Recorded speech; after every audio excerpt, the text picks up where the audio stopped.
My name is Damas Kirk. I'm owner of Kirk Fish Company in Goodland, Florida. I've been a crabber for 40 years. I'm 5 generations Marco Island. My great aunt established Carter County, and my father started this business in the late 50s, early 60s. And we were basically a fish market, and then we basically moved into crabbing. So we've been crabbing for the last 30-something years. There was a guy by the name of Ernest Hamilton in Everglades City. As they say, Ernest Hamilton established the market for stone crabs. The locals ate them, but it wasn't a commercialized resource, exploited like it is now, of course. Well, Ernest Hamilton started a market, and he started going to the East Coast and basically started this market. And he hooked up with Stone Crabs Incorporated, Joe Stone Crab. They were the kind of the pioneers in the business. Ernest Hamilton established a market. A guy by the name of Billy Rathfield caught them all. He's still here. He's still crabbing, by the way.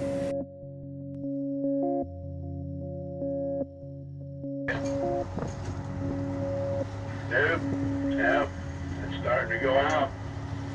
Should have been coming in for another hour. He's still coming in here.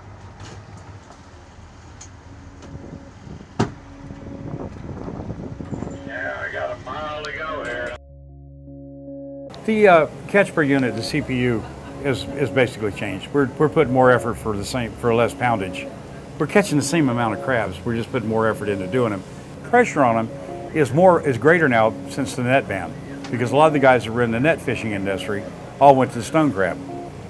I think that's really why the numbers got so high in the industry, is because these guys tried to move over and get into it, and we didn't have any. If you had the money to buy a trap and you had enough money to buy a boat, the only thing that limited you was your funds and how much you wanted to spend on gear. And now that's not the case anymore. And I think that was a good thing.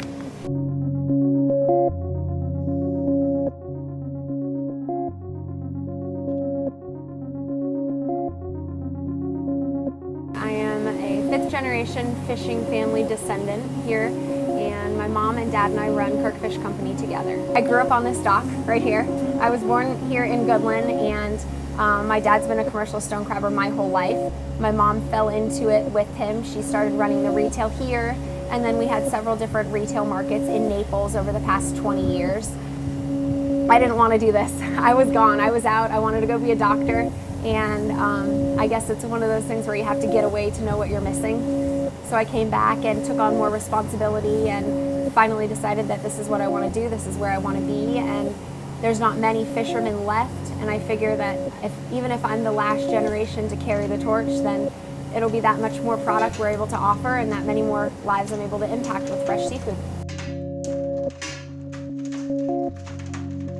If I was a son of a fisherman, I would be a fisherman.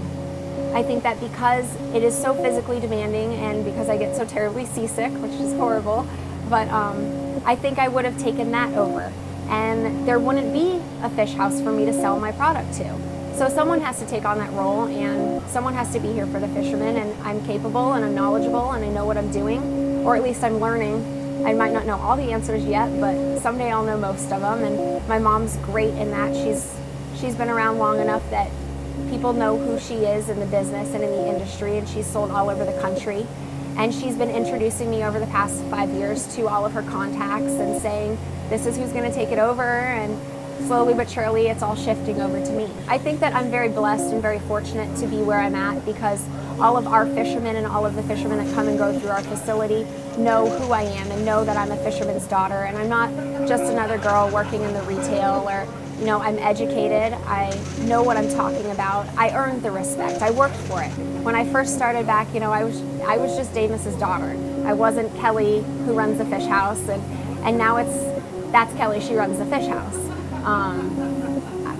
It's hard because I'm not taken seriously by people who aren't in the business.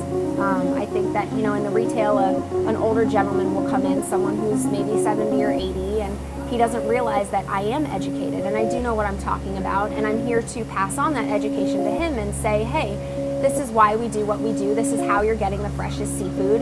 And sometimes I think that it's hard for people to listen to a young girl or a young woman.